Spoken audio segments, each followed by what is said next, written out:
Dad threw away Mom's birthday present, then sat down expecting her to make dinner. But this time, she never returned. It was my mother Bess's 60th birthday. Outside, a light snow was falling, blanketing Boston's streets in winter's gray. People hurried by, collars up, heads down. I stood in front of the old house, clutching a large pet carrier, feeling unexpectedly nervous. Inside was a Maine Coon with a thick, luxurious coat, a cat I had carefully chosen and reserved a full month in advance. She used to say that when she was younger, all she ever wanted was a cat, but life always got in the way: groceries, bills, the burden of everyday survival.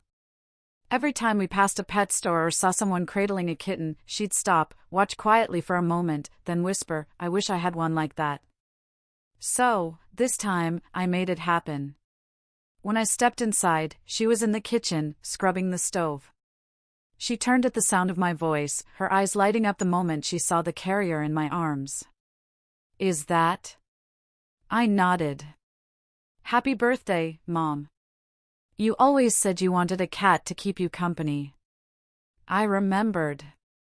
She froze for a second, then lifted her hand to her mouth, her eyes welling up instantly. The cat peeked out from the carrier and let out a soft meow, as if acknowledging her emotion. But before she could even reach out, a sharp, impatient voice rang from the living room. "What the hell is this?" My father, Bard, had risen from the couch, his eyes darting between the cat and my mom with pure disapproval. He stepped closer, his voice low and bitter. "You spent money on that?" I opened my mouth to explain, but my mother instinctively shielded the carrier, her voice barely above a whisper. "It wasn't me. Faye got it for me." "Got it for you? Do you have any idea how much these things cost? Do you even know how little you get from Social Security, and you've got the nerve to accept something like that?"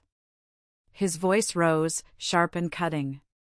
Footsteps shuffled down the stairs. My younger brother, Bobby, appeared, his face still puffy with sleep. "Seriously, Mom? Are you losing it? What about the food, the litter, the vet bills? Who's paying the gas next month?" The room grew thick with tension. My mother stood at the edge of the kitchen, clutching the trembling cat. She didn't say a word. I looked at her hands, calloused and worn from decades at the stove, now gently wrapped around a tiny creature that had done nothing but exist. In that moment, I saw something that felt both familiar and completely alien. She was the one celebrating her birthday, yet she looked like a trespasser in her own home. I drew a breath. "Dad, I gave her the cat. She's always wanted one." "I don't care who gave it," he snapped. "It's not staying. This house is messy enough. I don't want to see that thing here." The cat let out a high-pitched yelp, startled. My mom tried to soothe it, but before she could, my father grabbed the carrier out of her hands. I lunged forward. "Dad, it's snowing outside." "So what? It's got fur, doesn't it?" he said, already swinging the door open. A blast of icy wind hit my face like a slap, snowflakes stung my skin. "Bard, don't!" My mother's voice cracked behind me, but he didn't stop. He stormed out to the front steps and set the carrier down, whipping around to throw one last blow. "You want a cat? Wait until you can afford one." He slammed the door shut behind him. Silence. My mom stood frozen by the entrance, staring at the snow and the small, shivering carrier on the porch, her gaze fractured like glass. The wind whooshed in again. I followed her eyes to the cat, curled into a ball, shaking from cold and fear. Slowly, she crouched down, cupping her face in both hands, and began to sob, quiet, broken sobs that twisted something deep inside me. I walked over and rested a hand gently on her shoulder. She didn't look up. "You know, Faye," she murmured, "I used to believe if I just held on long enough, things would get better." She sniffed, her voice still trembling but steadier than before. "When your father started his business, his temper was already bad. I told myself he was under stress, that I should be more considerate. I could handle it. Then Bobby was born, and he told me to quit teaching altogether, said the family needed me. But it wasn't about need, it was about control, about making sure I had no ground to stand on, no voice to raise. I thought once you kids were grown, once we were older, he'd mellow out. But I'm 65 today, and not only did he not say happy birthday, he threw away the one thing I've wanted my whole life. She finally looked up at me. Her eyes were wet, but something new flickered there, something calm, unfamiliar, unshakable. I'm not leaving because of the cat, Faye. I'm leaving because I finally understand. I've never been allowed to want anything in this house. I didn't say a word. I just held out my hand. She hesitated for a second, then placed hers in mine and squeezed. I nodded. Let's go. She stood, reached for the shaking kitten, and held it close, like she was holding the version of herself that had been waiting for decades to be seen.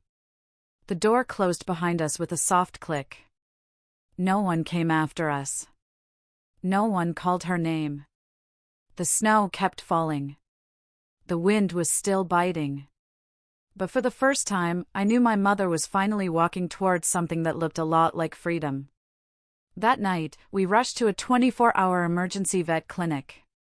The kitten was diagnosed with hypothermia and extreme weakness. The vet said if we had arrived any later, it might not have made it. My mom sat on a bench in the waiting room all night, eyes fixed on the glass door that separated her from the tiny hospital bed. Exhaustion was etched into every line on her face. She clutched an old scarf tightly in her hands, the one I gave her when I left for college. And just like back then, she sat silently, absorbing the pain with no one to share it with. I watched her and couldn't help but think about the life she had lived, or more precisely, the years she'd been trapped. When she was young, my mom, Bess, was one of the brightest women in our town. She taught piano at the local school and wrote essays that were occasionally printed in the local paper. Parents praised her for her talent and patience, saying her music could calm even the rowdiest children. The town library invited her to host reading events. People respected her, she had a presence. She never dressed fancy, but she was always neat and composed. When she smiled, faint lines would form at the corners of her eyes, like little crescent moons. My dad, Bard, was back then considered an ambitious man. He ran a small construction supply business, charming and driven. In just a few years, he made a name for himself. When he was courting my mom, he used to wait outside the music room every day after work, even pretended to learn piano, saying, "I just want to understand you better." My mom was young and soft-hearted, maybe she really did believe that love was something people could grow into. But within the first year of marriage, he asked her to sell the piano. He said, "Why do you need to work? I can take care of you. And then, you're around those kids' dads all day.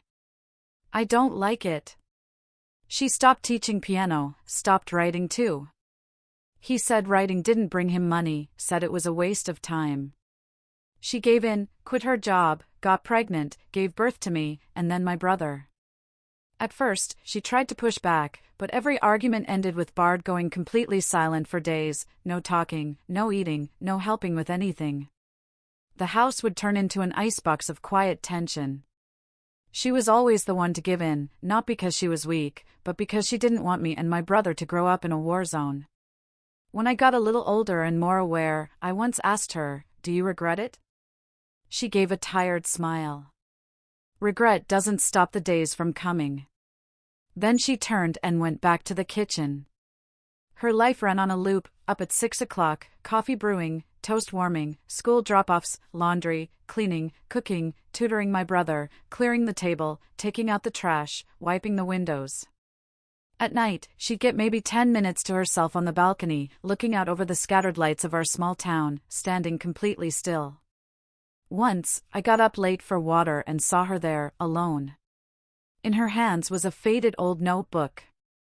I crept closer and saw the title, The Afternoon's Music, an essay she'd written years ago. She was still using a pencil, carefully editing each word, stroke by stroke, like the writer in her had never truly left.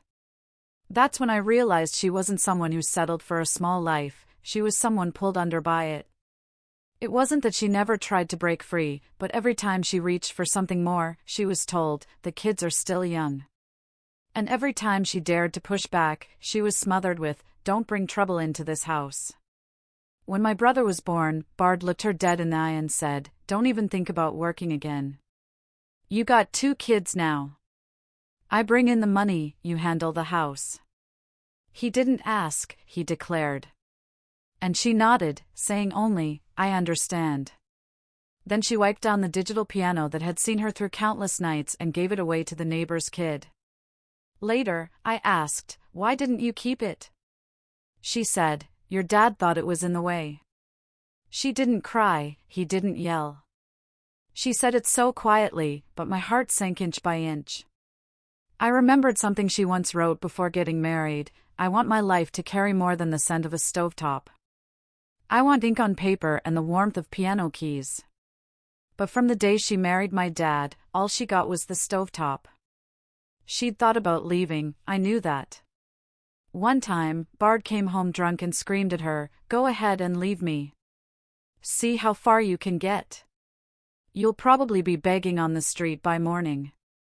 You think anyone's going to help you?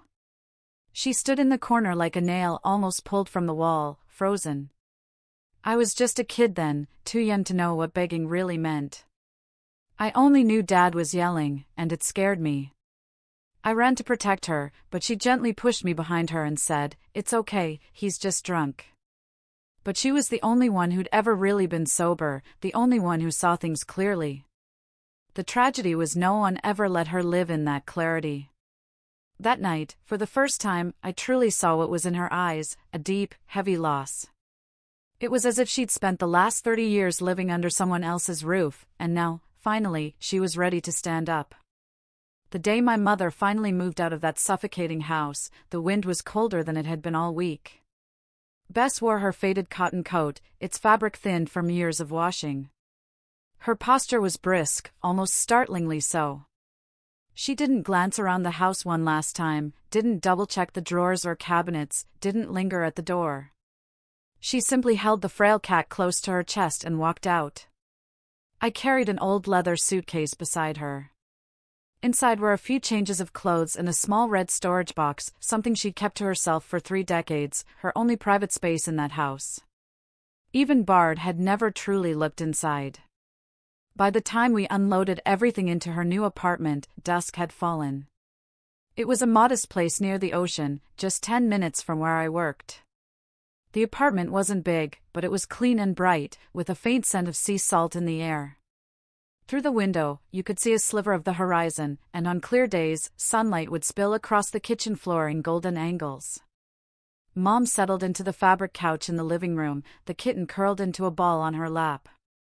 She stroked its back gently and whispered, "It's so quiet here." I nodded and walked over to take her hand. "You can finally get some real sleep now." She smiled, but her eyes were damp, not from sadness, but something else, something called relief, a feeling so unfamiliar on her face that it almost looked out of place. The next morning, I took her to a local community bank to help her open a new account.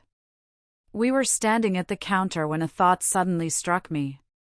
"Mom," I said, "you always told us you had no money. How did you afford to raise me and Bobby, especially those art classes you enrolled me in when Dad was so against it?" She blinked, then gave a sheepish smile. "I saved it from grocery money, bits here and there. And sometimes neighbors would give me cash for helping mow their lawns or watching their dogs. I never had my own account, so I just kept it hidden." Then she added quietly, "It wasn't for me, it was always for you too. You loved painting, so I signed you up even if it meant tightening things elsewhere. Your brother loved sports, those fees weren't cheap either, but I figured it out." My chest tightened. I gripped the edge of the counter, my throat thick. "Well," I said, trying to steady my voice, "now you can have an account that's just yours." She nodded and slowly opened the little red box, her hands tentative. Inside were bundles of old envelopes bound with rubber bands. Some were yellowed with age, a few were worn at the corners. She pulled out a stack and handed it to me. "This is everything I saved from grocery money, side jobs, little things. I just kept it all here. I flipped through them. Each envelope held 20s, 50s, and the occasional small bills, neatly organized and labeled by year. This is. I couldn't finish the sentence. She looked down, chuckled lightly with embarrassment. I couldn't save a lot at once, so I just stashed what I could, thought maybe one day it'd help you or Bobby. I never had my own account, so I guess this was my little treasure box. My throat burned. Those bills weren't just money, they were fragments of 30 years of quiet sacrifice tucked between grocery lists and evenings on the balcony. 30 years of clawing back scraps of freedom, $1 at a time. Then she said softly, "Don't underestimate your mom. I know how to count too." I couldn't speak. I just nodded and carefully tucked the envelopes away, as if sealing up a story she had written with silence and self-denial, a history made not with grand declarations, but with resilience, restraint, and love. Meanwhile, over on their side of the story, Bart and Bobby were living it up like nothing had ever happened. A few days later, Bobby posted a video on social media and made sure to tag me. He was sitting in Martha's kitchen, chewing on a thick steak. Behind him was her carefully curated open-concept layout, all soft lighting and decorative shelves. The table was set with red wine, scented candles, and what looked like a very expensive carving knife. His tone was smug, like he was delivering some kind of victory speech. "Dad's been eating dinner at Martha's lately, and guess what? Her lamb chops blow those bland, healthy meals Mom used to make right out of the water." At the end of the video, he even panned the camera to catch Martha's daughter, Jody, standing by with a spice jar, like some beautiful sidekick. The caption read, "Family dinners the way they're meant to be." When the video popped up on my phone, the screen actually seemed to blur for a second. My mom was right next to me at the time, quietly flipping through a digital cookbook. She was learning how to make a low-fat ricotta salad. I went to swipe the video away, but she glanced over just in time to see it. She didn't say anything, just let out a soft laugh. "They wanted me to see that, didn't they?" I frowned. "It's pathetic." She nodded. "It's fine. I used to cook every day, and they'd make faces with every bite. If someone else wants to play perfect mom now, let her." Her voice was so light it made me uneasy. "Mom, are you okay?" She reached down and stroked the kitten curled in her lap. "I used to get it all wrong. Now that no one's asking me to do anything, I can finally try what I want. Like today, I want to learn how to make a French dessert." She stood up, headed to the kitchen, poured some milk, and began pulling out all kinds of ingredients from the cabinet. I watched her move around the stovetop, precise and graceful, and it hit me, she wasn't running from her past, she was finally learning how to live. But Bart clearly wasn't ready to let us go that easily. The next evening, Bobby called. His tone was sharp, agitated. "Faye, you can't just walk out like that. Dad doesn't cook. The fridge is empty." I leaned against the doorframe, watching my mom on the couch with the cat in her lap, calmly munching on dried apple slices while watching a cooking show. Holding the phone, I said quietly, "Don't you have Martha?" I thought her cooking was better than Mom's. Silence, then the call ended. I think that was the moment they realized we really weren't coming back. By the 4th week after leaving my father's house, life with Mom had found its rhythm. Each morning, she blended homemade cat food puree for the kitten. At noon, she watched cooking tutorials and experimented with new recipes. By evening, she curled up on the couch, knitting me a scarf, occasionally gazing out the window toward the sea. I could tell she was finally truly beginning to relax. But not everyone was moving toward the light. One afternoon, during my lunch break, as I was finishing up a presentation draft in the office lounge, my phone lit up with a notification, "New family life #blessed." It was a video from Bobby. He stood outside Martha's garage next to a silver Tesla, gleaming in the sunlight, a big red bow fastened to the hood. He flashed the keys toward the camera, grinning like a game show winner. "Shout out to Dad for the early Christmas gift. New family, new momentum." Martha's roast beef tonight, can't wait. He exaggerated the words Dad and Martha, making sure they landed with extra weight. And of course, he tagged me. The caption came with a laughing crying emoji, just to twist the knife, and a cat emoji. I stared at the cartoon cat, my fingers brushing the edge of the screen. The message couldn't have been clearer. You two have your little cat and your quiet dinners, we've got cars, beef, and laughter. I closed the video without replying. That night, over dinner, I told my mom about it. She was stirring her first attempt at chicken and rice stew in an old aluminum pot, scraping bits from the edge as I spoke. He's never posted anything like that before, I said. He used to whisper to me all the time how greasy Martha was, how she acted like she was in some cheap soap opera. She chuckled. Maybe now he thinks it's his turn to be the lead in that soap opera. I looked at her. You're really not mad? She set down the spoon and turned to me, her voice calm but firm. Mad? Of course I'm mad. But if getting mad would make him return the car or grow a conscience, I'd go break this pot over his head right now. I was quiet for a beat.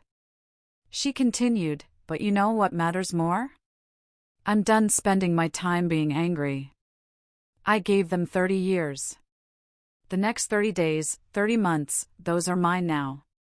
In that moment, I realized her sharpest weapon wasn't rage, it was calmness. It was clarity. The next day, I took her to open her first official bank account. At the counter, her hands trembled slightly as she filled out the form. I guided her through each step, but I kept sneaking glances at her face, especially at the moment she wrote down her own name. She looked like someone finally stamping her own life with a seal of ownership. Afterward, we sat at a cafe next to the bank. She ordered a vanilla latte and took a careful sip.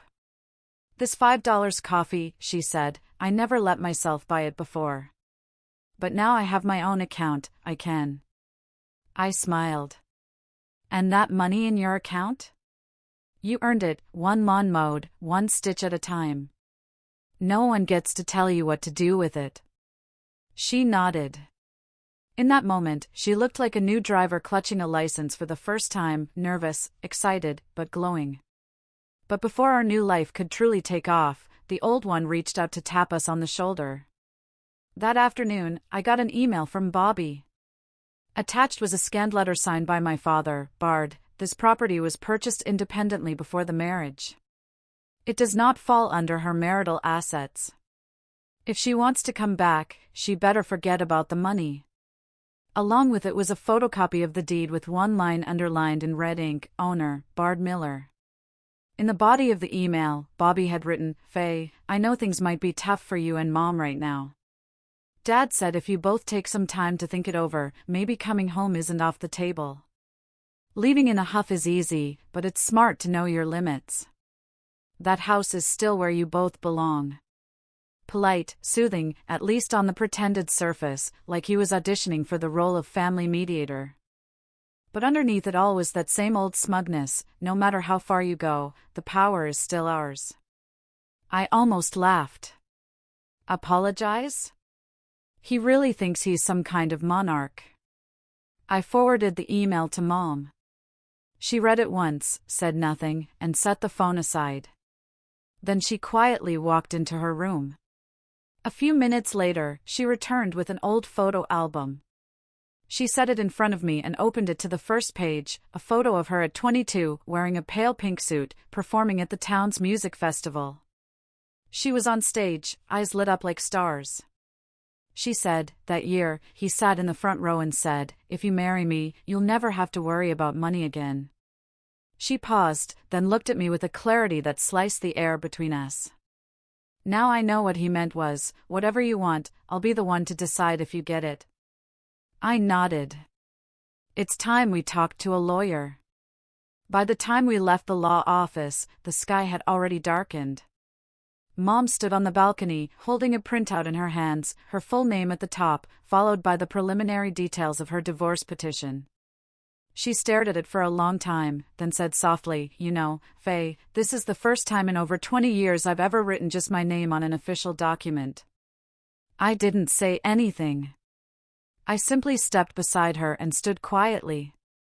Neither of us mentioned Bart and Bobby's email. That whole "you have no place outside this family" thread had long since stopped being frightening.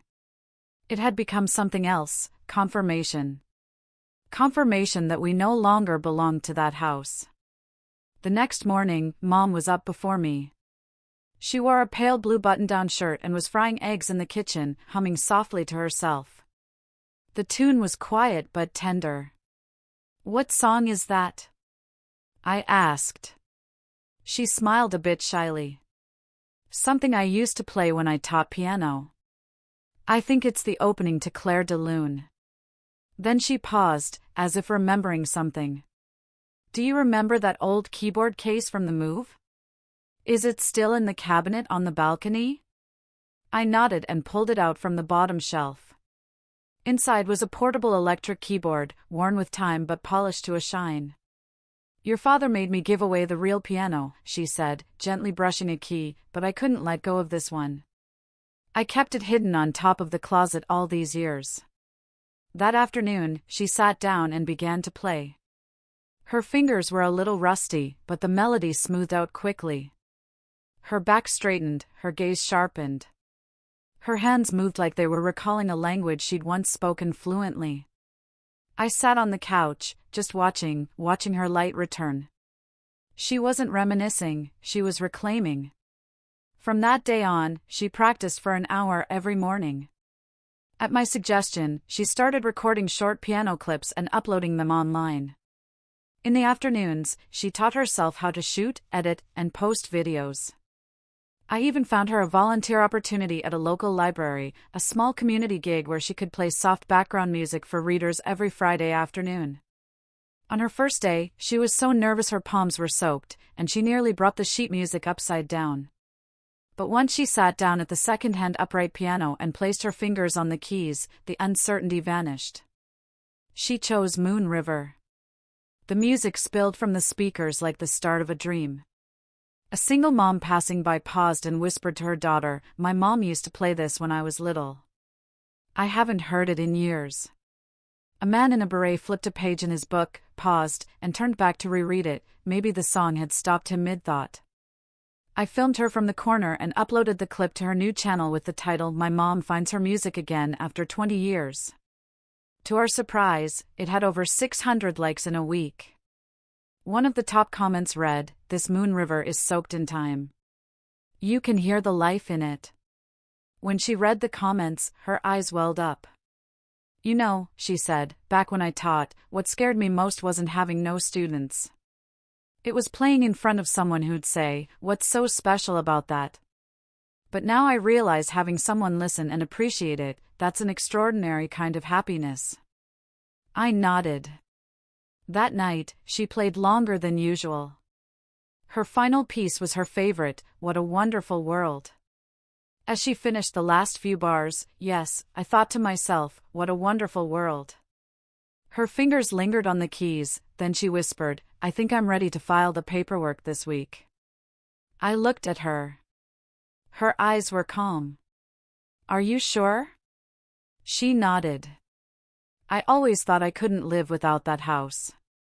Now I know I should have left it a long time ago." I smiled.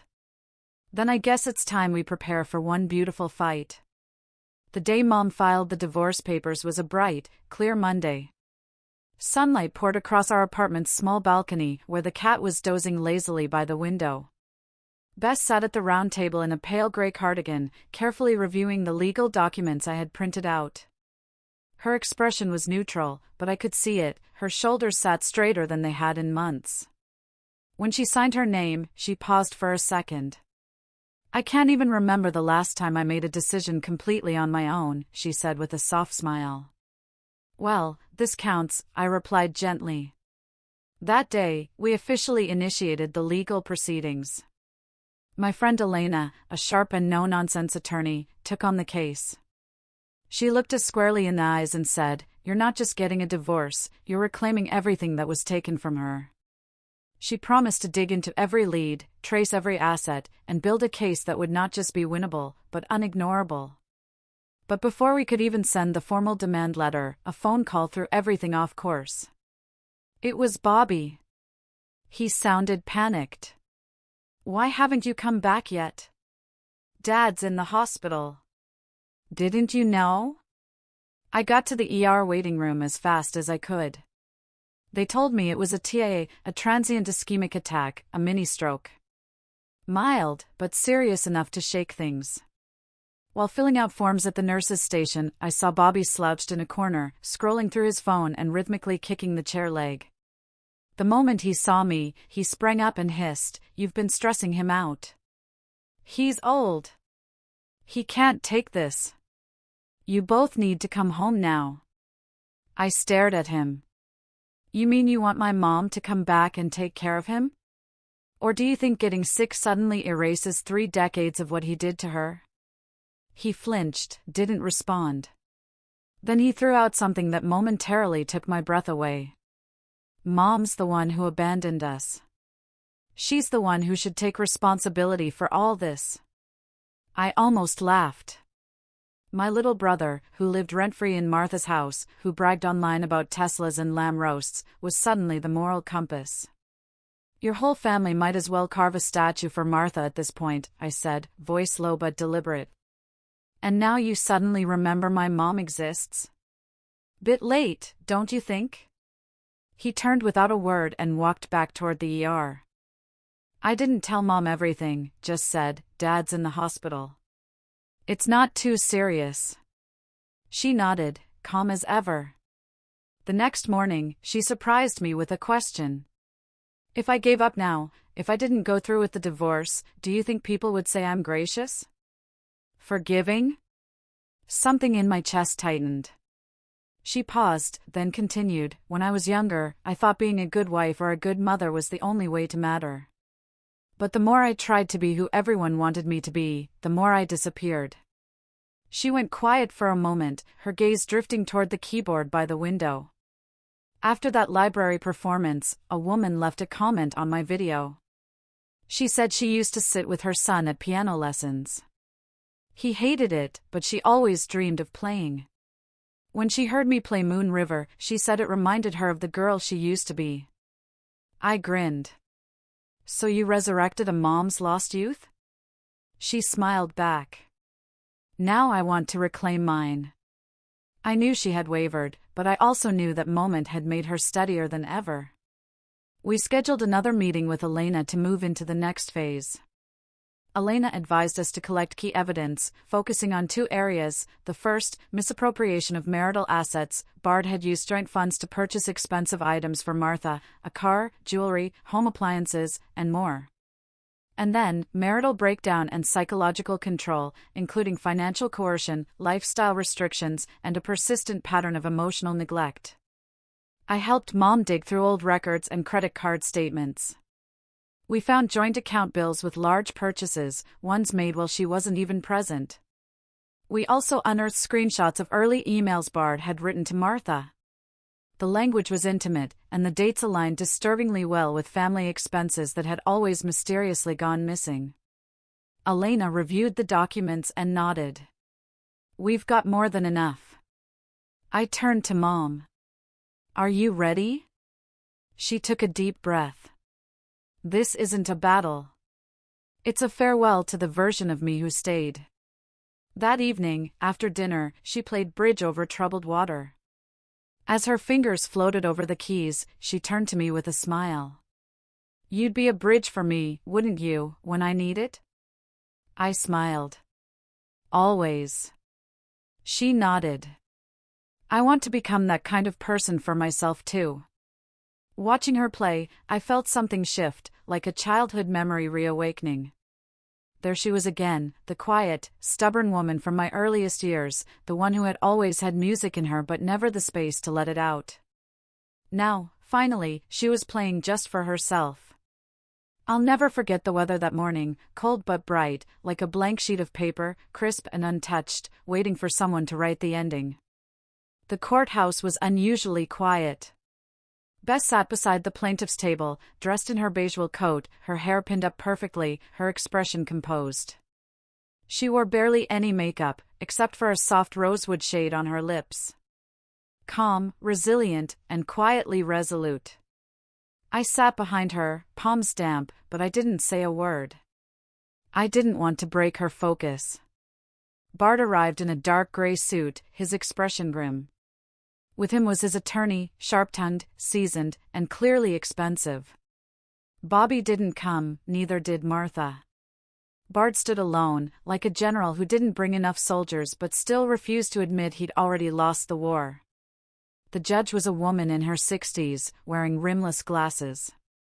Her voice was measured, her tone unwavering. The hearing opened with the defense. Bart's lawyer began confidently. This marriage lasted over 3 decades. However, the assets in question were largely acquired under the defendant's name. The plaintiff, having no significant income, did not directly contribute to household earnings. Thus, this is not a case for financial restitution. I could hear the grind of my own teeth. Then it was our turn. Elena stood calmly and began submitting evidence to the court: joint account transactions used for non-household expenses, high-value jewelry receipts, a vehicle purchase agreement. Most transactions were dated during periods when Bess was verifiably not present. These are not routine expenditures, Elena said. They represent repeated high-value gifts to a third party, violating the fiduciary duty within a marital relationship. Bart scowled, whispering to his lawyer, shifting uncomfortably in his seat. But it wasn't the receipts that silenced the room. It was Bess's personal statement. The judge turned to her. "Mrs. Bess Miller, would you like to offer a personal statement about the marriage?" She nodded gently and walked to the stand. She didn't look at anyone. She stared ahead, focused on some invisible point in the distance, as if telling a story she'd rehearsed 1,000 times, and this was the first time anyone truly listened. Her voice trembled slightly, but held firm. "I was still teaching piano when we got married. I had a small studio.